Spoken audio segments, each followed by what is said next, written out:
Clipper Nation, how are you doing out there, man? I know it was really tough Wednesday night, but today, hopefully, is a new day. Game 6 coming. And you know, we got to talk about it here at your favorite show, Full Clip Clippers Unleashed. I am Michael Matthew, and I'm happy that you're with us. But stay with us. We got to talk what happened Wednesday night. We got to talk about what can happen tonight and so much more. Hey, you're going to have fun today, baby.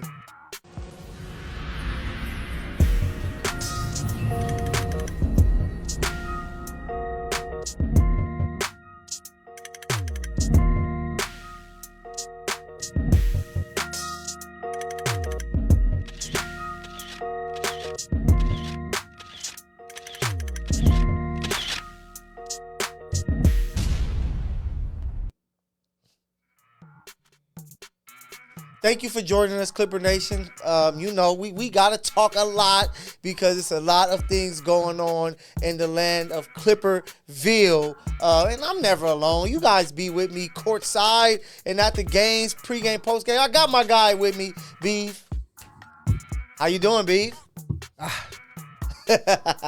Trying to keep my thoughts composed. I can't sweat the technique, man. You know. Got to show up, see how tonight goes. Mm-hmm. And again, like my motto has always been, what version will I get tonight? Hey, like you always say, play silly games, you win silly prizes. Hey. That's exactly what happened on Wednesday night. We were there, of course. 123-93 victory caught everybody off guard. A 30-point win after seeing Sunday night, a classic game on the road in Dallas where the Clippers won 116-111. They come home. We're like, this is where they can set the tone, take over this series so that all it's going to take is one win to win in the final two games. But it doesn't happen. They get smacked up. They can't make a shot. Yeah. Paul George scores 15 points. That leads the entire team in scoring because James Harden, who has played great, has looked like a superhero, finally looked like a human being with 7 points. And Russ continues to struggle, 4 for 32 from Game 2 to Game 5.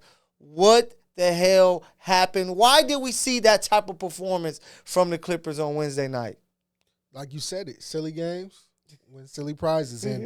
And of course, James Harden returned back to human, but I have been telling people and we've been talking amongst each other that each game that arrives with Dallas, which player is going to trigger something. And looking in here, it's about time for James Harden to have his stinker because he usually has a stinker within his playoffs. But Paul George is the one that I'm not satisfied with. Okay. If you're the number 2 mate, if Kawhi was there, he was going to be number 2. There's no way your number 2 should have 15 points. And now, if James Harden's going to be the lead, you still number 2. You can't be scoring 15 points. It's just very unacceptable. They've been using the word uncharacteristic. Yep. I just call it a big stink. And Russell Westbrook, these men need to be turned over to Bones Highland. Enough is enough, right? Because 4 for 32 from games 2 through 5. Yeah. We're on game 6. I can't deal with this no more. Yeah. I know he brings energy and intensity, but you got to turn it over to – you got to turn the keys over. Mm-hmm. And your first answer shouldn't be P.J. Tucker off the bench. But there is some questions. T-Man is questionable for the night, dealing with a leg, I would say contusion or something like that. Yeah. But he should be all right, you know. But I can't see this lineup. It was crazy just looking at the game overall. As soon as Russ and Plumlee came in, they went on an 8-2 run. Mavericks up by 10. Yep. And as soon as you take them out, the Clippers start surging back. So now my thing is, rotation-wise, what are we doing? I know you want to stay with this 9-man rotation. You still confident in it. Yeah. But you said earlier in the press conference that, you know, players have to understand that, you know, changes can be made. Ty Lue, when is a change going to be made? So I think that's a name that we have to start talking about because we're always going to talk to players. Yeah. Shout out to the legend Charles Barkley. He talks about, I don't give a damn about coaches, it's about players. But no, this is the playoffs. This is about coaching too. Because Ty Lue was said to be one of the better coaches in the NBA. You haven't really seen him make any adjustments, especially when it comes to the lineups. We haven't seen Daniel Tice really at all. Like you said, with Russ struggles, you could have been like, hey, this second quarter, we're going to throw Bones out there just to see if he could come in and make a couple shots, give him a short leash. If not, go back to Russ. And it hasn't really been too many adjustments made on his behalf. Hopefully. You're going to see it now. Their back's against the wall. When your back's against the wall, you're going to make uncharacteristic moves. And I feel like tonight in Game 6, you're going to see it. They're on the road. For some odd reason, they like being on the road. Mm-hmm. Players know they're playing for contracts. Players know they're playing for their livelihood. And what I mean by that is legacy. Would you want to be known as a player that always chokes in the playoffs? Do you want to be known as a player that, when the fire is under you, you always fold? Mm-hmm. This is what these players is playing for, right? You know you're going to enter a dome. You know certain things is going to happen. So this is what these players are playing for. PG won his contract. Show me why you want it. And that's why looking at the performance of James Harden and Paul George, because these are two guys that have had their own shoes, their brands away from the game is so top tier. You would think from the outside looking in, man, these guys are champions. They got to at least have one ring, and they don't. Because you realize in these type of playoff games and moments, you have to step up every game. Like if you're one of the guys, the expectation is that you're going to step up. You're going to play great basketball. 7 points, 15 points in the game, it should not happen. It can't happen, especially at home. We may have been in the building for their final home game. I'm fine with inside of Crypto.com Arena, losing by 30 points. Like, you don't want to leave that legendary building like that. No, I'm fine with leaving the building because I got some more legendary. No, you can leave it, but it's like you came into the season with true championship aspirations. If you don't win this season, it's like what's going to happen next, especially with Kawhi Leonard can't stay healthy and the bad luck that they have. Well, what's the old school song saying? And the beat goes on, right? So even though we might not win this year, right, as we talk about it even when we look at rap battles, right? It's different generation, different eras and stuff. So this era will be put in a book like Lob City was that just didn't get it done. Okay. But when you look at this, if you decide to go newer, you have to stay young. You can't give up on the youngness. I've been looking at the teams that's still currently in the playoffs, right? A lot of these teams built through the draft. Yep. They, let these players mature and let these young cats go because look at one of my favorite players, right? SGA, which was my young piece. That I had to move. Should be a Clipper. That I had to move for PG is now flourishing, right? Yeah. And drafted by Minnesota Timberwolves, right? Yeah. Jokic, Murray, both drafted by Denver. If you're seeing the stars of now, these stars of now were developed in the organization. Yeah. This buying a team, like, when the Miami Heat era and the Lakers, it's not good because you keep buying teams of old. I think that it's L.A., and they're like, these guys give us the best chance to win. That's what they came in thinking. And so far, they had moments. They looked great this year, and you thought it would carry over. But once again, health got in the way. Guys coming up short. So that's why when you see a performance like Game 5, it's like, man, like you guys are playing, like you said earlier, for legacy, these type of things. Ty Lue, maybe he might be playing for his job. You know what I'm saying? You never know with that. So for them not to come out, like if they would have just lost Wednesday night by 8 points and it was just a tough game, Luka, who did play amazing, who had 35 points, it would have been like, hey, it was just, man, they just let that one go. But to come out and look so flat, be only down at half by 10, lose the second half by 20, is like, what is going on? You don't need that. And we know it's the playoffs. Every game is a new chapter. So tonight they could come out and win. They, win by 20 points, and we're going to be saying something different. But it was just, for me, the energy was so low. The fact that team could have won that game and been in control, knowing that, hey, if we don't win tonight, we're good because Game 7 is back at home. But now they're at a must-win these next 2 games, if there is a next 2 game. And that's very scary when you're playing against Kyrie and Luka Doncic. Definitely. But I'll go back to something you said about moments, right? I don't really care about moments no more because if you're looking at the Clippers, that's all what the Clippers are kind of built on is on moments. Yeah. We have moments in which you're looking at Lob City. You got moments when you're looking at the 2-1-3 era. Yeah. What I want to move forward with going forward is consistency. So you done? You hoping that this is it? You want tonight to be it? I want to. I'm not. No. I never said. I never said I want. I want that's tonight what it to sounded be it. like, B. But I want more consistency. That's what I want. Okay. I don't want this. It's uncharacteristic. We don't know. I don't know. like Zubac said when he got on the podium, there's no excuses. Yeah. Right? It's about being consistent. So now if I got all these old players, something has to click in consistency bucket for them. Yeah, and you got to hope that they get it right, man. But we just talked about Game 5. We know y'all saw that stinker and felt some type of way. But hopefully you get some confidence going because this is a brand new game tonight. Game 6. We're going to talk about it, who we think that's going to win this game and how they're going to take care of it because, hey, it could be the end of the Clippers in the Crypto.com arena, or they can make something happen tonight, and we will be back in the building on Sunday. Hey, stay with us, Clipper Nation. We'll be back after this break.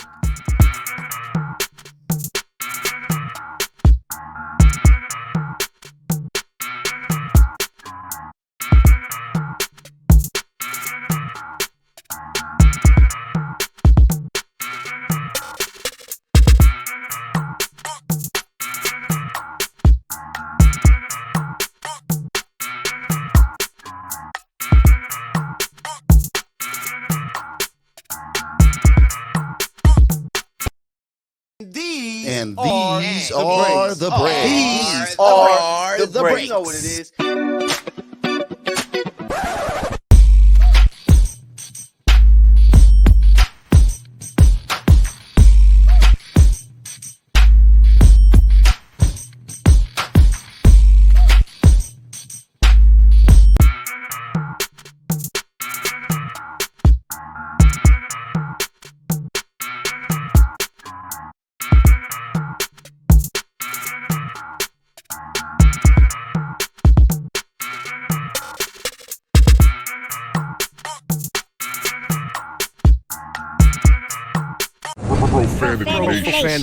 Profanity Nation. A podcast for the fans, by the fans. Dive deep into the topics the other shows miss. Raw and uncensored. And he's going to play team ball. His legacy is at stake. Rare, hard-hitting interviews with players, coaches, and you, the super fans. I'm not hating. I'm like, okay, cool. Good. 3 championships in 5 years. He's more than good, bro. Profanity Nation. Listen live or subscribe on your favorite podcast platform. Powered by Jesse Brown of Keller Williams.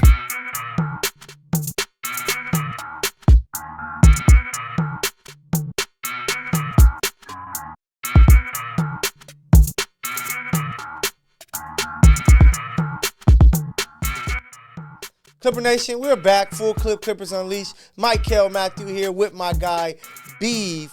We're going to flush Game 5 out the way. We're going to flush that down the toilet. It's over and done. You move on to the next day. And me, I think I'm a little bit of a basketball historian. I can remember way back the Boston Massacre in the 80s where the Celtics destroyed, the Celtics destroyed the Lakers, but the Lakers came back and ended up winning that series, and that game was a crazy blowout. So now you just had a similar situation. It's just one game. You don't win 2 games with one game. You win 1 game. So now tonight, the Clippers are back in Dallas. Last time they were there, they picked up a big victory.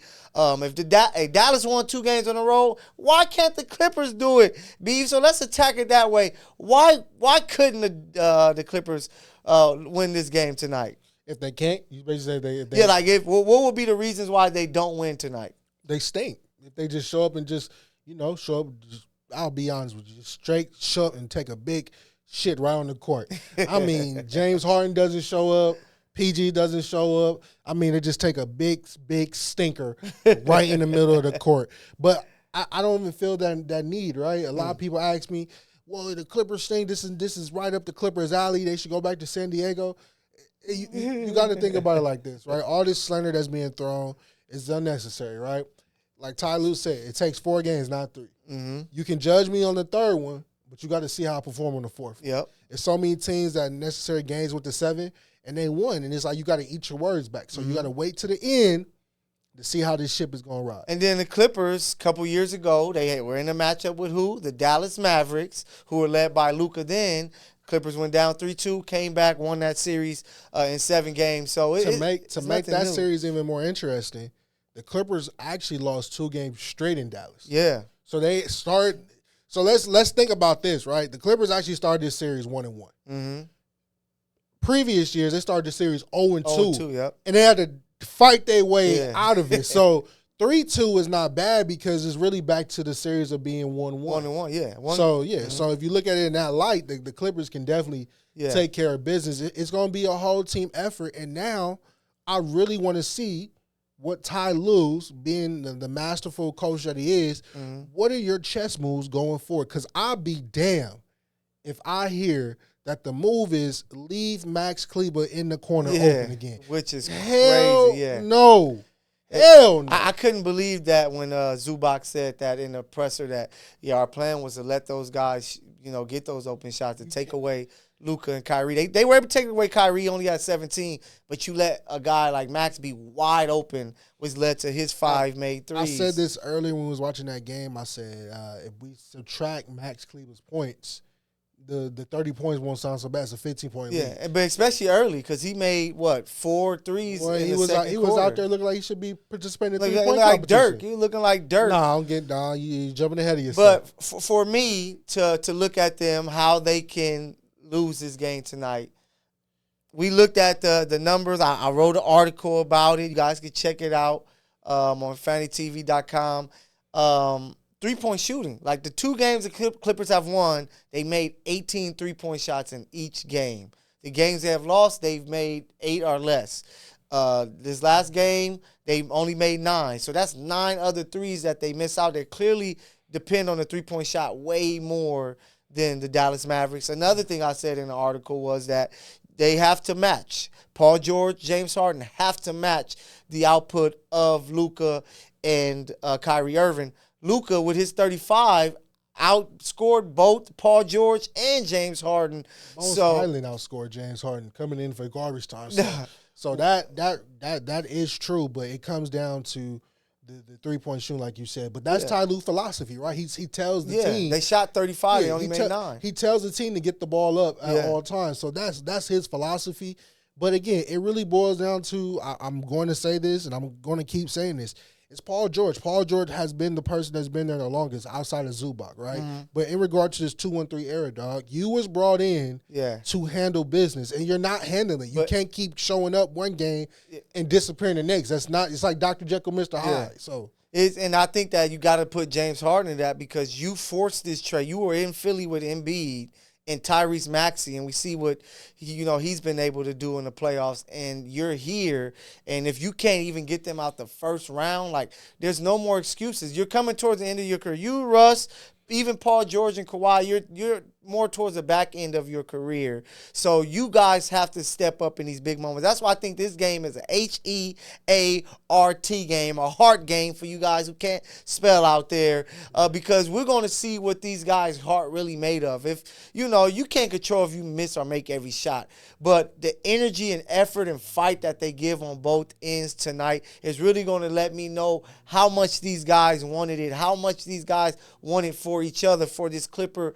organization, for Coach Ty Lue, because it's going to take heart to go in and win tonight on the road in Dallas with Kyrie Irving and Luka knowing, like, we smell blood. We can get them out of here, get a little bit of rest, and be ready for OKC. So we're going to see what type of effort that they put in to pick up this win. And the way that they lose tonight, if they aren't making open threes, if James and PG don't show up. But who's going to be that third guy? You had P.J. Washington had a game that he stepped up in game 2 to help Dallas win. Max Kleber stepped up and did his thing on Wednesday night. Who's going to be that one Clipper that if Paul George and James Harden do what we expect them to do, maybe score, 20-plus, who might be that third player? Is it going to be Zubac? Is it going to be Russ? Is it going to be Norman Powell that has a big game that can help put them over the top because they're going to need it? You just mentioned it. It has to be Norman Powell. That's the other piece on that team that has a what? A championship, right? Yep. So he's also a champion player. He understands what's it take to be a champion. So they need to lean on him a little bit more in that second unit and just go out there and ball. I feel like, honestly, you can say it's a hard game. I would just say go out there, and I know this might sound very cliche. Yeah. Have fun, because if you don't think, you just react and you play better. Yeah. If you in your head and you think, oh my God, if we don't just go out there, have fun. It sounds very cliche. Yeah. But if you play with having FUN, all these gambles they made in Game 5, it would look so fluidless in Game 6 because they're not even thinking about it. Okay. They're moving, reacting, reading, shooting. It's going up in the win. Hey, Clipper Nation, I know y'all feeling some type of way, but we ain't going to tell y'all who we got winning just yet. Y'all got to come back and hear that. We're going to tell you why we think which team is going to win and what's going to happen. Then we got so much more. The Clippers, they have so many playoff memories being a part of Crypto.com Arena, our Staples Center. And we want to bring up some of our favorite and some of our worst moments of their time as a team representing the Crypto.com Arena. So make sure that you come back to Full Clip, Clippers Unleashed.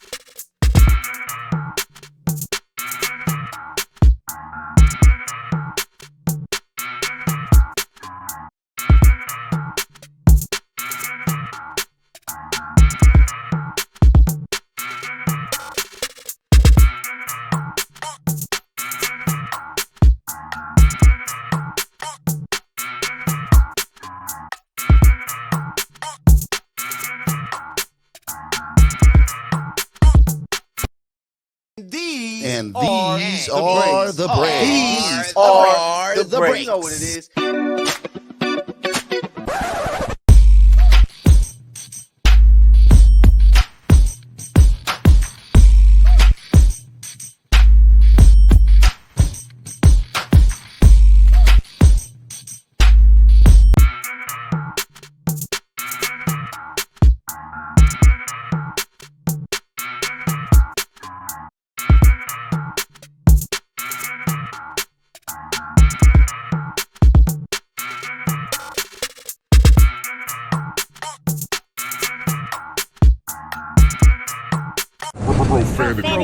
Profanity Nation. A podcast for the fans, by the fans. Dive deep into the topics the other shows miss. Raw and uncensored. And he's going to play team ball. His legacy is at stake. Rare, hard-hitting interviews with players, coaches, and you, the super fans. I'm not hating. I'm like, okay, cool. Good. 3 championships in 5 years. He's more than good, bro. Profanity Nation. Listen live or subscribe on your favorite podcast platform. Powered by Jesse Brown of Keller Williams.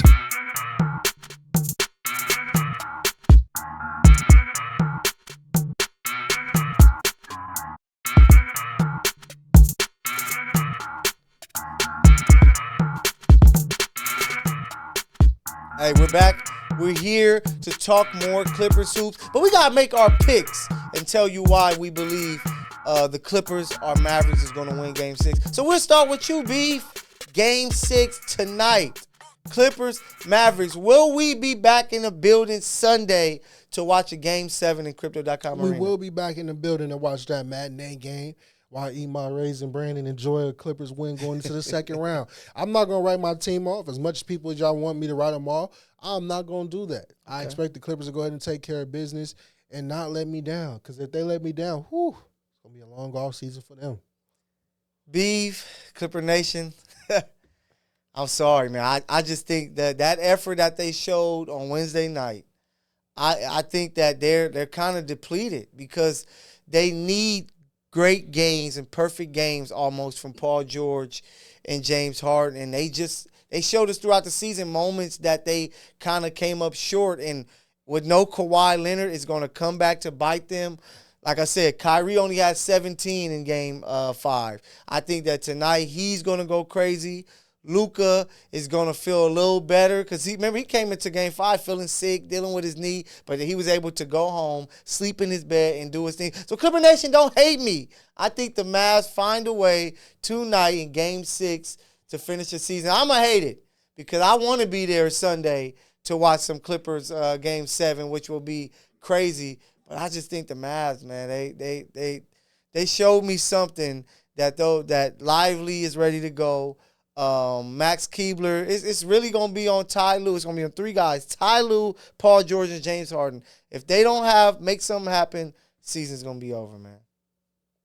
You can take it at face value, but I'm not going to take it at face value. Okay. Clippers in 7, we're going to ride that ship all the way until we hit the seashore, so we're going to see how it goes. And I had the Clippers in 7. It's just that Game 5 just really like threw me off to where my energy is different. But it can always happen.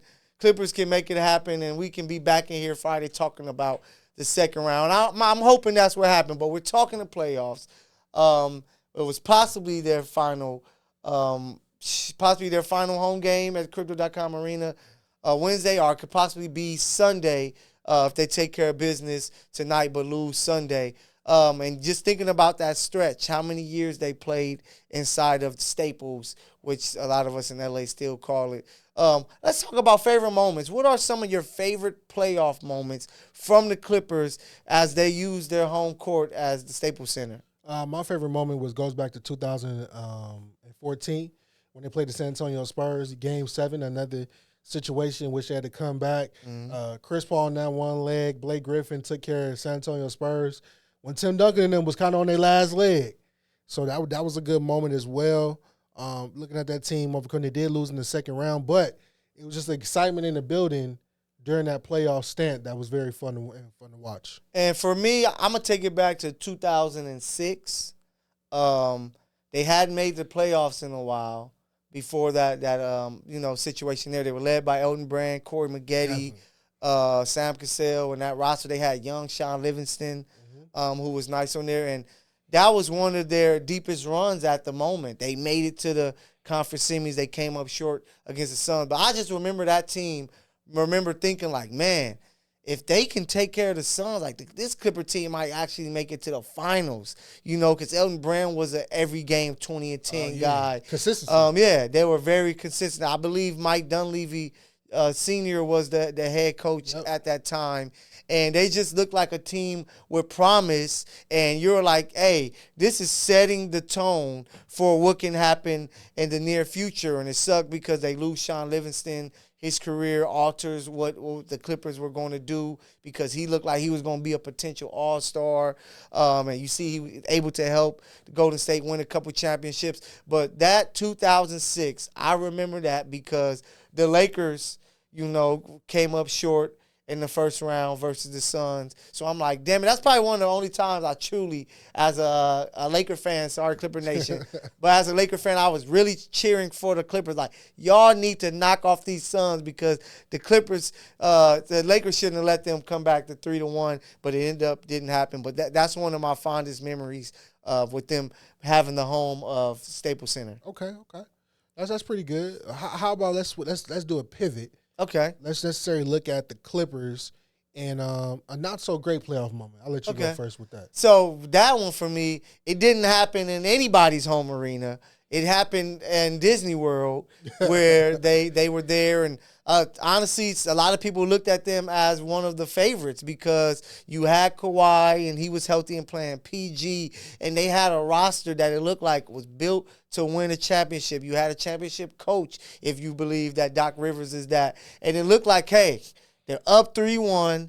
They're beating this young Denver team. This is before Jokic was super Jokic like he is now. And it was like, hey, we're going to finally get a Clippers-Lakers matchup. Even though it's in a bubble, the city was ready for that. And to be honest, as a Laker fan, I was a little nervous because I'm like, we know you have the wings to deal with LeBron.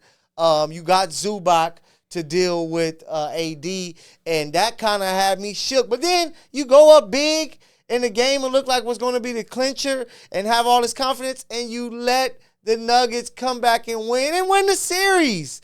Make it to the conference finals, and the Lakers were able to take care of business, so kudos to that. But that was a very disappointing moment. I thought that was the year they bring home their first ever banner to hang up in Staples Center, now Crypto.com Arena. I would take it back to 2020.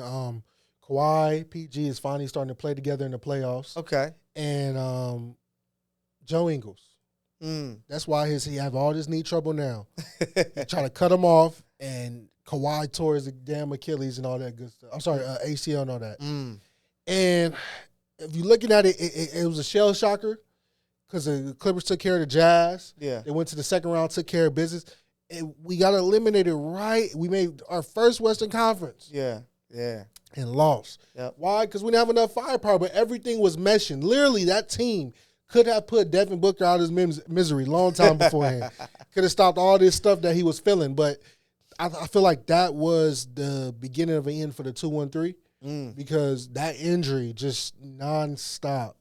Injuries just kept piling up, and it was just terrible, man. And I can go further than that. Let's go back when the Clippers was up 3-1 against the Houston Rockets, James Harden Rockets. Yeah, that was. And CP3 got hurt, another injury route type thing, and it just derailed. But I will say this: one player that I kind of slandered the whole time that actually has more heart than these teams right now, Austin Rivers.